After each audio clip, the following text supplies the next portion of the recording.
Publish कर देना है। जितना अच्छा और इजी आपका कोर्स होगा उतनी ही जल्दी उसे लोग बाय करेंगे। इसका मतलब ये नहीं कि आज मैंने आपको ये बात समझाई और कल ही आप लोगों ने कोर्स पब्लिश कर दिया। ऐसा बिल्कुल भी नहीं है। किसी भी टॉपिक को समझाने के लिए आपको खुद भी वो टॉपिक अच्छे से सीखना होगा, जिसमें टाइम, पैसा और एफर्ट तीनों ही चीजें लगेंगी। और एक बार कोर्स बनाकर बैठने की जरूरत नहीं है, उसमें लोगों का रिएक्शन भी आपको टाइमली चेक करना पड़ेगा। अगर लोग उसमें निगेटिव रिएक्शन दे रहे हैं तो इस कोर्स को और सिंपल, इजी बनाने की जिम्मेदारी आपकी होगी। जैसे जैसे आप इस फील्ड में इन्वॉल्व होते चले जाएंगे वैसे वैसे आपका एक्सपीरियंस और इनकम भी इंक्रीज होती चली जाएगी। जैसे जैसे आप लोगों का एक्सपीरियंस बढ़ेगा वैसे वैसे इसमें इनकम भी आप लोगों की बढ़ती रहेगी। चलिए अब बढ़ते हैं बहुत बढ़िया पैसिव इनकम सोर्स की ओर, जिसे ऑलमोस्ट सभी लोग जानते हैं, वो है यूट्यूब चैनल। जी हाँ दोस्तों पैसिव इनकम पर ये मेरी दूसरी वीडियो है, लेकिन फाइनेंशियल फ्रीडम पर मैंने 2 वीडियो ऑलरेडी बनाई है, जिनका लिंक आपको नीचे कमेंट सेक्शन में मिल जाएगा। यूट्यूब भी पैसिव इनकम का एक बहुत बढ़िया एग्जाम्पल हो सकता है। जब से जियो आया है तब से वीडियो का क्रेज काफी बढ़ गया है और सारी इन्फॉर्मेशन वीडियोस की हेल्प से इजीली मिल जाती है, चाहे वो किसी भी एज ग्रुप के हों। हर किसी को वीडियो देखना ज्यादा पसंद है, चाहे वो नॉलेज की फॉर्म में हो, इंफॉर्मेशन, एंटरटेनमेंट या फिर एजुकेशन के फॉर्म में हो। ऐसे में कई लोगों के पास ये अपॉर्चुनिटी आ जाती है कि वो लोगों की रिक्वायरमेंट को समझें और उसको ध्यान में रखते हुए उन पर वीडियोस बनाना शुरू कर दें। और इसके लिए जॉब या बिजनेस छोड़ने की भी जरूरत नहीं है। जब भी आपको फ्री टाइम मिले तो उस समय को यूटिलाइज करके आप यूट्यूब पर वीडियो बना सकते हैं। देन कंसिस्टेंसी के साथ काम करने के बाद जब आपका चैनल मोनेटाइज हो जाएगा तो यूट्यूब आपके बिजनेस, जॉब के साथ साथ इनकम का दूसरा सोर्स बन जाएगा। काफी लोगों की ये भी परेशानी रहती है कि रेगुलर वीडियोस डालने के बावजूद उनका चैनल ग्रो नहीं होता और व्यूज भी नहीं आते। तो दोस्तों शुरुआत में लोग किसी भी कैटेगरी का चैनल बनाकर ग्रो कर लेते थे, लेकिन आज 2022 या 23 की बात जब हम करते हैं तो 5.5 करोड़ से ज्यादा वेरीफाइड क्रिएटर्स बन चुके हैं और हर दिन लगभग 1 लाख से ज्यादा बढ़ते जा रहे हैं। मतलब अब क्रिएटर्स की बाढ़ सी आ गई है। अगर ऐसे में आपका कंटेंट यूनिक नहीं होता है तो आखिर में क्यों आपका कंटेंट देखने कोई आएगा? क्योंकि ऑडियंस के पास ऑलरेडी वो क्रिएटर्स हैं जिन्होंने आपसे अच्छा कंटेंट ऑलरेडी बना के रखा हुआ है।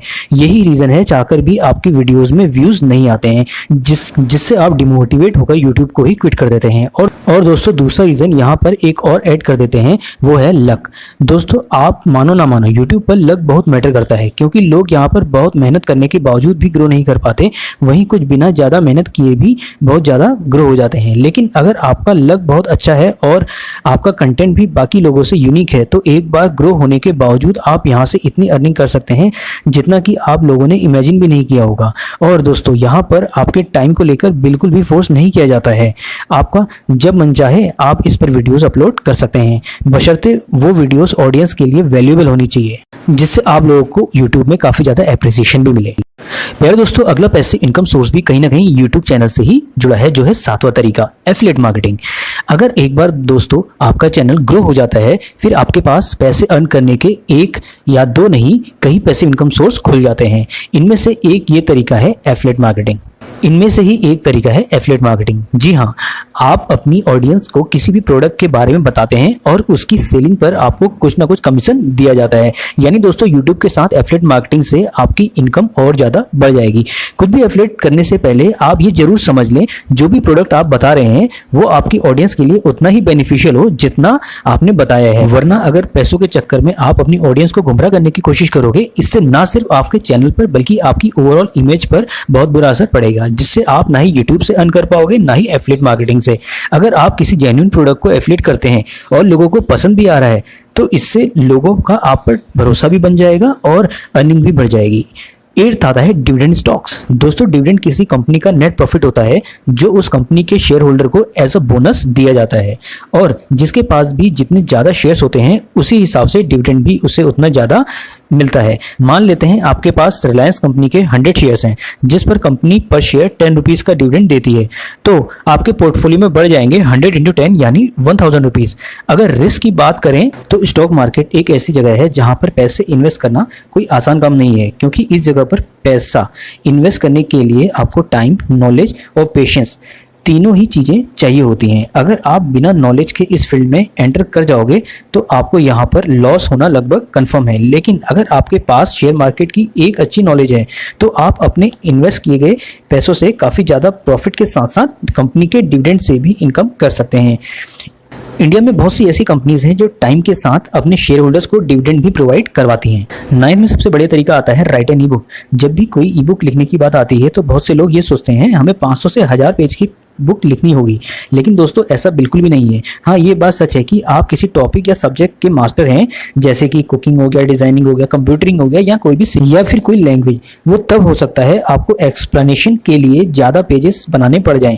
पर इन सब के अलावा भी ऐसे टॉपिक्स रहते हैं जिन पर आप ई बुक लिख सकते हैं। फॉर एग्जाम्पल, अगर आपके साथ कोई मज़ेदार इंसिडेंट हुआ है जो काफ़ी इंटरेस्टिंग या शॉकिंग था, तो उस मोमेंट को अच्छे से एक्सप्लेन करके आप डिटेल में बुक लिख सकते हैं और अपने एफर्ट्स के अकॉर्डिंग उसमें प्राइस डालकर उसे अमेजन किंडल पर अपलोड कर सकते हैं। अगर आपकी बुक में लोग इंटरेस्ट दिखाते हैं तो अमेजन किंडल का एल्गोरिदम उसको और ज़्यादा लोगों तक रिकमेंड करेगा, और जितना ज़्यादा लोग उसे खरीदेंगे उतनी ज़्यादा से ज़्यादा वहाँ से आपकी इनकम आती रहेगी।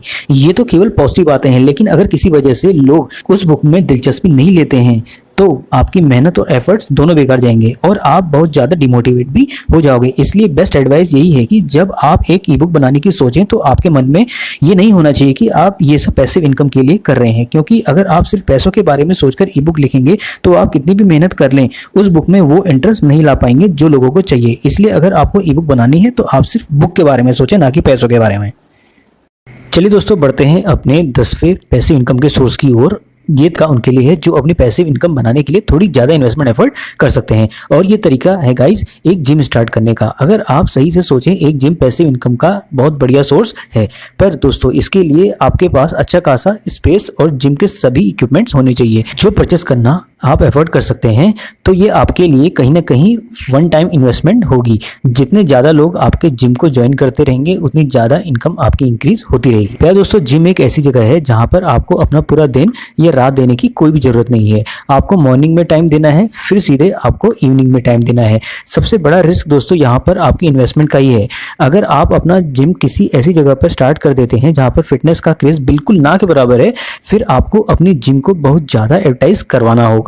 इसमें ऑब्वियसली आप लोगों का और ज़्यादा पैसा लगेगा। अगर एक बार आपका ये काम चल पड़ता है तो आपके हर काम में बिना इन्वॉल्व हुए भी काफ़ी अच्छी अर्निंग हो सकती है, क्योंकि दोस्तों एक जिम को मैनेज करने के लिए आपको कोई ज़्यादा मेहनत करने की ज़रूरत नहीं है। जितने भी तरीके यहाँ पर बताए गए हैं हर एक के लिए नहीं है। जो तरीका आपके लाइफस्टाइल, स्किल और पैशन के लिए सूट बैठता है आप वही तरीका चुनिए। इससे आपका इस काम में इंटरेस्ट भी बना रहेगा और आपकी अर्निंग भी बढ़ती रहेगी। दोस्तों, आप लोगों को ये वीडियो इन्फॉर्मेटिव लगी है तो डेफिनेटली इसको सब्सक्राइब करना ना भूलें और कमेंट सेक्शन में ये बताना ना भूलें आपने इससे क्या सीखा। और हाँ